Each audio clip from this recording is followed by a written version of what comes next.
If you're interested in liberation psychology, then stick around for a 60-second breakdown. Ignacio Martín Baró, the founder of liberation psychology, had studied it in the 1970s and realized after he had come to the United States from Latin America that our value system around psychology and mental health was very much rooted in a Eurocentric, individualized mental health framework. He believed that recentering the community was a rebuttal to this individualized understanding of healing. By reintegrating community into the psychology framework, he had challenged the colonial epistemology, meaning the knowledge system that was rooted in dominant narratives, and then left psychologists and therapists with 3 important urgent tasks. Number 1, recovery of historical memory. This means integrating ancestral wisdom into our understanding of trauma and healing. Number 2, de-ideologizing the everyday experience. This means centralizing knowledge in the hands of the people. Number 3, utilizing people's virtues, which means acknowledging that we have strengths as a people and that should not just be seen through a deficit model. I'm not sure I can trust you anymore knowing you've been lying to me all these years. Are you talking about my masking? How do I even know what's real? Everything you see is me. I'm never lying to you. But you're a different person around everyone. Everyone does it to some degree. I just do it more. We change a thing or two, but you're a whole different person. Okay, I understand that this is a lot to take in. It's probably a bit of a shock, but just because I'm being different doesn't mean that I'm fake or lying. Being a different person with everyone and being genuine, those are incompatible ideas. Do you know what a mixing board is? No. It's for audio. Like if you're at a concert, there's usually someone over to the side that has like a trapezoidal box and it's got like sliders and knobs on it. Oh, sure. They can adjust like input volume and audio levels to get the sound that they want. Does that make it fake? No, I suppose they're making that sound. When I'm masking, I'm taking my existing humor and mannerisms and feelings and data, and everything is all part of me. And I'm adjusting it based off of who I'm around and the situation I'm in. I'm never lying or faking it. Everything you see is me. I don't act like I like sports to fit in. I might find a way to entertain myself, like I'll ask about how does a free agent work. I couldn't give a shit less about the sport, but the concepts are interesting. Yeah, I mean, I guess everyone does that. Yes, everyone does it to some degree, but that's like the hardest part about this conversation is getting people to take it seriously, but not to the point where they think you're lying. So why are you telling me this then? Because I told you I found out I was autistic and was trying to make some changes to make things a little more manageable. Sure. So I was explaining you might see some changes in my behavior, but deep down that's who I've always been. The mixing board is exhausting. The thing everyone does. Oh, damn it. Okay. Your mixing board has 100 sliders, and 90 of those have autopilot. You're happy with how well the autopilot works, so you rarely pay attention to those other 90 sliders, but my autopilot, it's busted, and I have to pay very close attention to all 100 of mine. I'm adjusting them manually, and every once in a while my busted autopilot, it'll move one of the sliders on me. Like all of a sudden my voice gets really loud, and I don't realize it. So I'm paying very close attention, exerting a lot of energy, keeping track of all 100 of my sliders. But they're all you. Yes, it's all me. None of it's fake. Huh. I guess I understand. Yeah, it's really not that hard though. Why can't you just keep doing it? Baby, stop letting men with painted fingernails and the dangly cross earrings gain your trust, okay? I know they look pretty, but I swear to God, they are the worst breed of them out there. Your painted fingernails, Joey? Yeah, they're not hiding the misogyny. Your cross earrings? Yeah, God is not protecting you from your bullshit. Okay, Jared?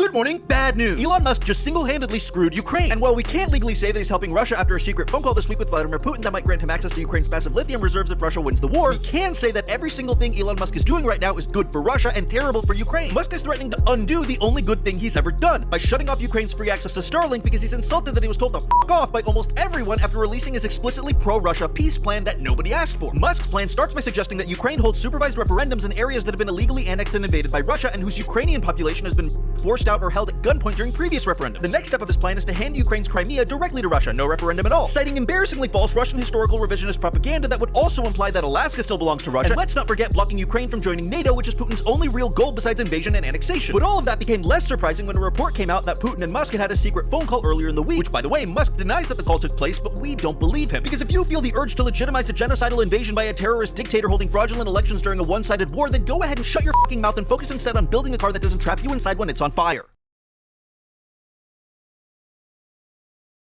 Here is the internet's reminder that no one's going to Hawaii.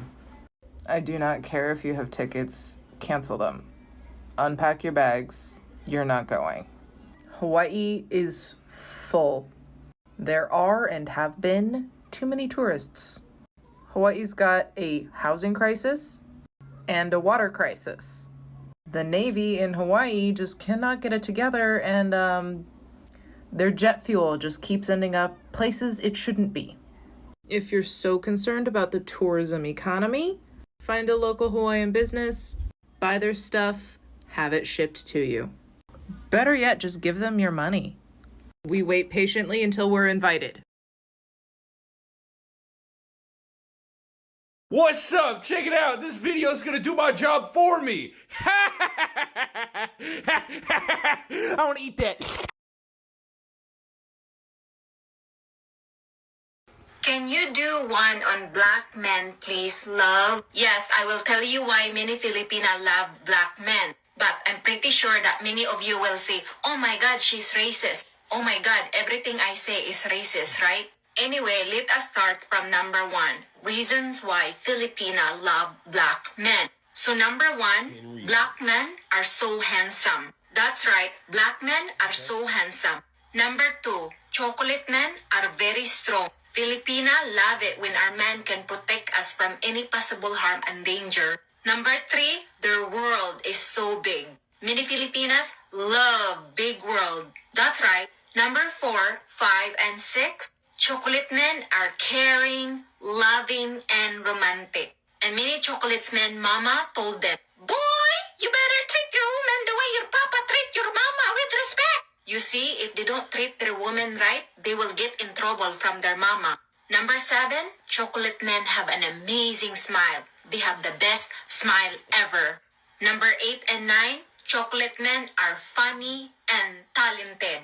But to be honest with you, my friend, Filipino men and chocolate men are the same. Except number 3. Now you know.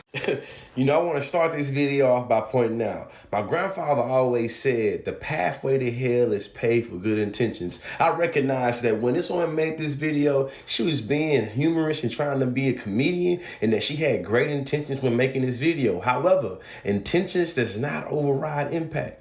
And what we seen right here was the literal engaging of N-word philia, where you fantasize and fetishize about blackness and black men. And even though I recognize at the end, she said that all men are the same, except for when it comes to number 3. Class, what does number 3 say? Big world, huh? Now, unless y'all gonna gaslight me when she says big world, what is she implying? Is it the Mendingo mentality and the idea that all black men are hung low? See, I once made a video on this app that said that many people claim they love black men, but in actuality, they just love what's attached to black men. And I believe this video right here illustrates that very masterfully. What's even more insidious about this is I know black men that will buy into this trope and feel like they being pumped up when actuality they don't know that they just literally being put on the other side of N-word phobia, the fear and aversion of black men, and they just literally flipping it to be the fantasization and fantasization. Both of these can lead to violence, and both of these literally have bad impacts on black masculinity as a whole. Again, the pathway to hell is paved with good intentions, and I recognize this woman did not have malicious intentions when she made this video. She was trying to be a comedian, but her laugh at whose expense? Education is elevation, man. Damn.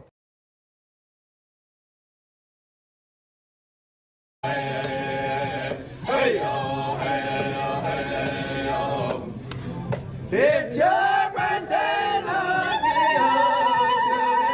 is your special day. May all your wishes come true. Happy birthday to you. Hey,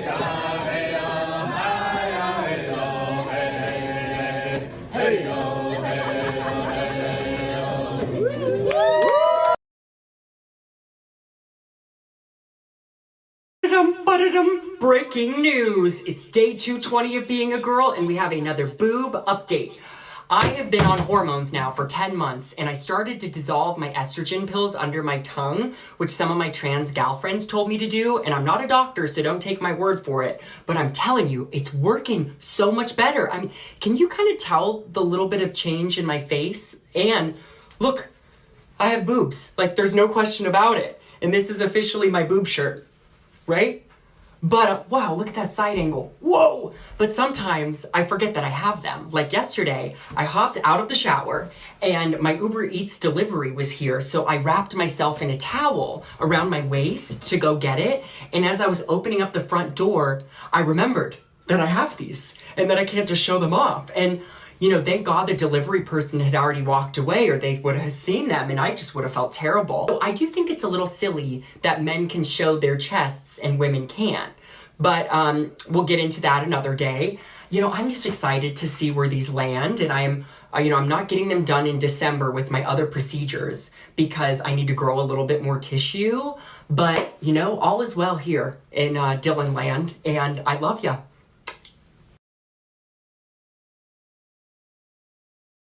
Almost all your taxes go to military installations on foreign bases, 800 of them, but no other country has a military base in America, cause it's a fear tactic, it's a fear tactic. We are a fascist police state.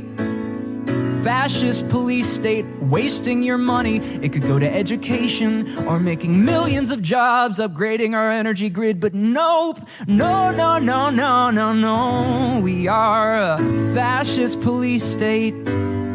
Fascist police. For those of you who are like, but white people need to get white people, and sometimes only white people will listen to white people, particularly in the beginning, you are absolutely correct. And I'm still going to say to you, why does that need to be monetized? Why does that need to be commodified? Why does that need to be capitalized on? The whole point is this. Yes, we white people need to be dedicated to doing the work, and we need to be the ones carrying the burden of getting our people, talking to other white people, digging in, having the conversations. I've referred to myself as like a doula of sorts when it comes to walking people through early stages of realization that they live in a racialized identity, that we live in a society built on white supremacy, that race is a construct. Here's the history behind it, like all those things. But if your involvement in getting your people requires that you monetize it, then I want to say, sit down, get out a journal, and do some writing about it. Join a community led by a Black, Indigenous, or non-Black educator of color and be a part of that community.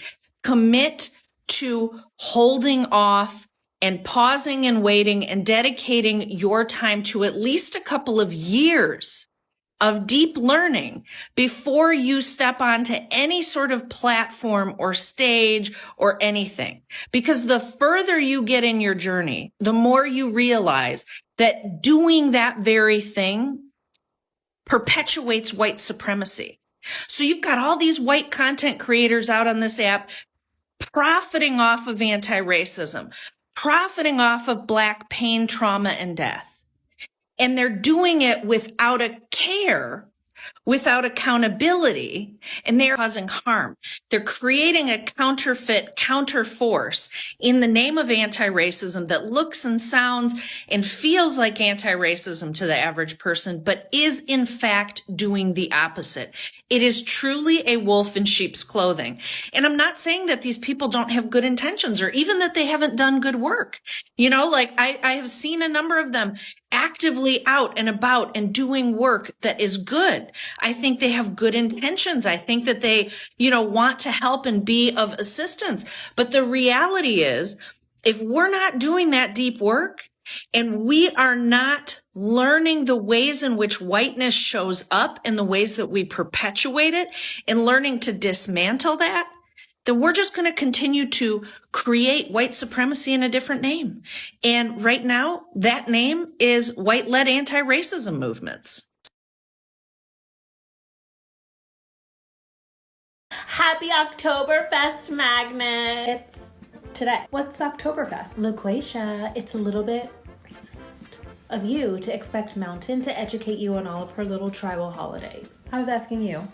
So, for those of you who are used to normal holidays, Oktoberfest is a very sacred day amongst people without color. It celebrates when European Jesus first tasted beer. You are so knowledgeable about all these exotic countries. To celebrate this day, European Americans drink beer all day long. And I bet you that's beer in Margaret's little coffee cup.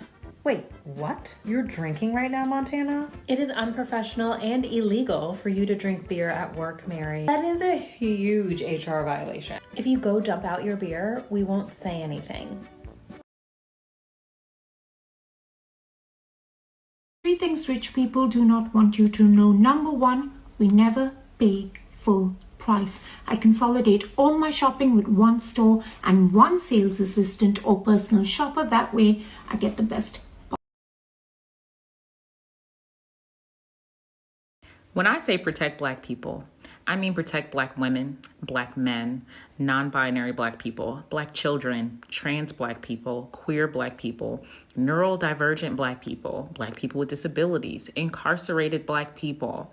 When I say listen to and embrace Black narratives, because we are only as educated as the narratives that are shared, that means the narratives of dark-skinned, light-skinned, poor, rich, hood, nerdy, fat, skinny, weird Black people, the stories of Black people rocking weave, locks, afros, curls, fades, dress shoes, sneaks, heels, flats. You cannot state that you want emancipation, that you are working towards liberation, and then actively work to exclude, downplay, or silence certain Black narratives because you can't relate. Greetings, neurodivergent people.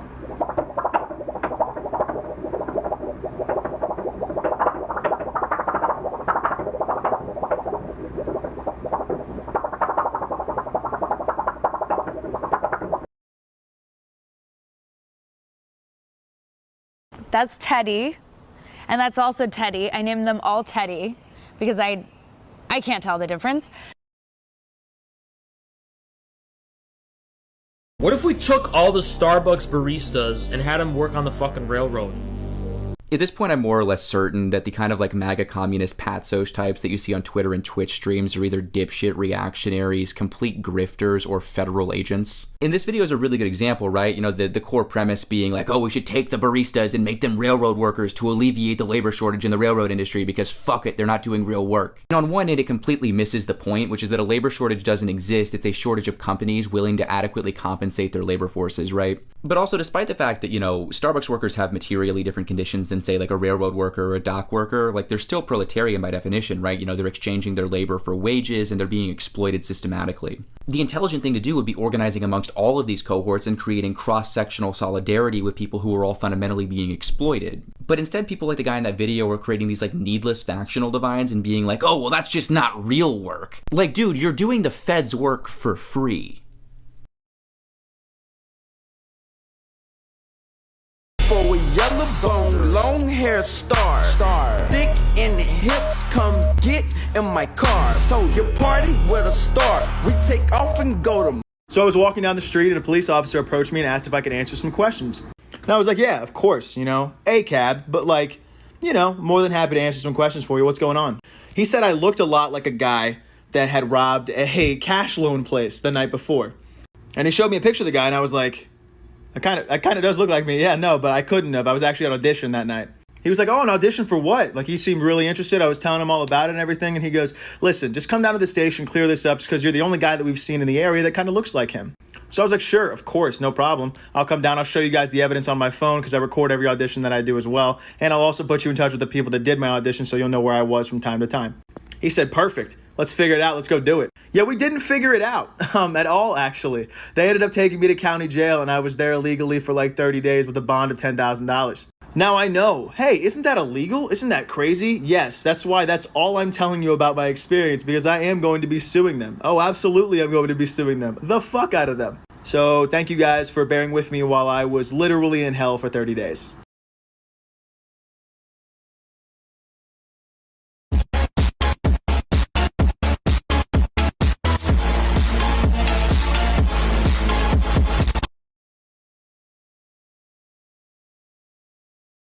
It just got a raise from $100 an article to $3.50 an article. Oh, that's horrible. I used to get $3 a word. Well, it's different now being a writer. I guess you really can't make a living as a writer anymore. No, you gotta do a bunch of different jobs. Well, I still think you should choose one and commit and focus on that, on mastering that. That's just not how it works anymore. You have to do a bunch of different things. But you want people to know you as an expert in one.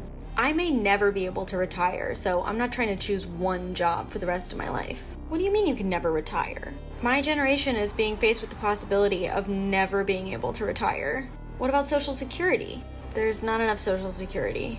What about your Roth IRA? People are living longer and longer, so even if I could retire, it wouldn't be till well past my 60s, and I'll be working for decades. Just save 10% of your income every time you get a paycheck. What? I can't afford to save 10% of my income. Not with that attitude. I'm looking for a yellow bone, long hair star. Thick in the hips, come get in my car. Now I know damn well y'all didn't think I was finished. You know what time it is. Don't you fucking scroll. Alright y'all, it's time for us to do our favorite thing or not so favorite thing. If you feel uncomfortable, good. You should feel uncomfortable. But this is it white supremacy? This is a segment where I go through 13 different characteristics of white supremacy culture, because if you say you care about racism and you want it gone in this lifetime, you have to know what it looks like. Don't scroll. Do not scroll. Because I saw you with my own two eyes about to do it. So far, we have covered perfectionism, sense of urgency, defensiveness, quantity over quality, worship of the written word, only one right way, paternalism, and right to comfort at the very bottom. Today, we're going to be talking about either or thinking. What the fuck I just said about scrolling? Yeah, stay put. Per usual, I know y'all don't like to read. It's okay, I'm not judging you. I don't like to read all the time either. So I'm going to read these points. Just follow along with me if you want to. Point 1 is that things are either or, good or bad, right or wrong, with or against us. A certain ex-president utilized this skill set very well. That is how he othered so many people and rallied all of his supporters into basically a frenzy of being afraid and scared of the others. Make no mistake, that's prevalent on both sides of the aisle, by the way. Point 2 is that it is closely linked to perfectionism in the sense that it's hard to learn from mistakes when you utilize either or thinking, and it's harder to accommodate conflict. Remember when I said it was prevalent on both sides of the aisle? Have you ever tried to critique the Democratic Party as someone on the left? Yeah, you don't always get a good response. Point 3 is no sense that things could be both and. Now, while I am tempted to turn this video into a whole discussion about how the gender binary can be very dangerous and how it is also rooted in white supremacy, I will leave it at this. The binary is a great example of this. Why, you might ask? Because the gender binary breaks down something as complex as gender that has so many variations across the globe throughout history into either or, which just does not make sense even when you break it down to sex, which is also socially constructed, and how that doesn't even have an either or. I digress. Don't you fucking scroll. Point 4 is that it creates conflict and increases a sense of urgency as people feel they have to make a decision to do either this or that, with no encouragement to consider the alternatives, particularly those that may require more time and resources. Think our entire political system, because this is basically how elections work here. Candidates usually drum up fear, or they make you feel like you have to urgently vote for them, and if you don't, then everything will fall apart. Newsflash, one election should not be able to undo a whole country. Last point, often used by those with a clear agenda to push those who are still thinking or reflecting to make a choice between A or B without acknowledging the need for creativity or come up with more options. With that being said, either or thinking is partially the blame for the rise of fascism. Hope that helps. You can scroll now. Bye.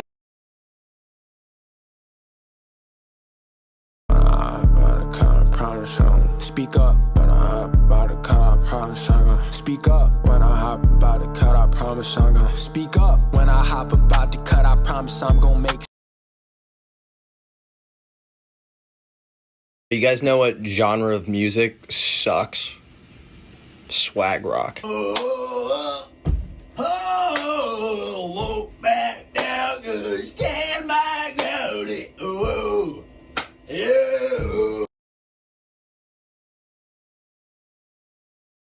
Oh, Halloween cake! The prison system is inhumane and confining people is torture.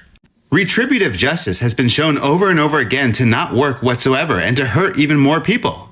Most people who commit crimes don't need rehabilitation at all, they just need their needs met. The ones that do need rehabilitation should be rehabilitated without ever stepping foot in a prison.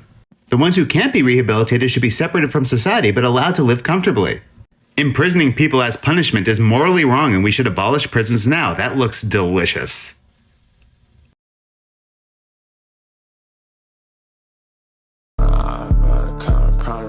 Speak up when I hop about to cut, I promise I'm gonna speak up when I hop about to cut, I promise I'm gonna speak up when I hop about to cut, I promise I'm gonna make a scene.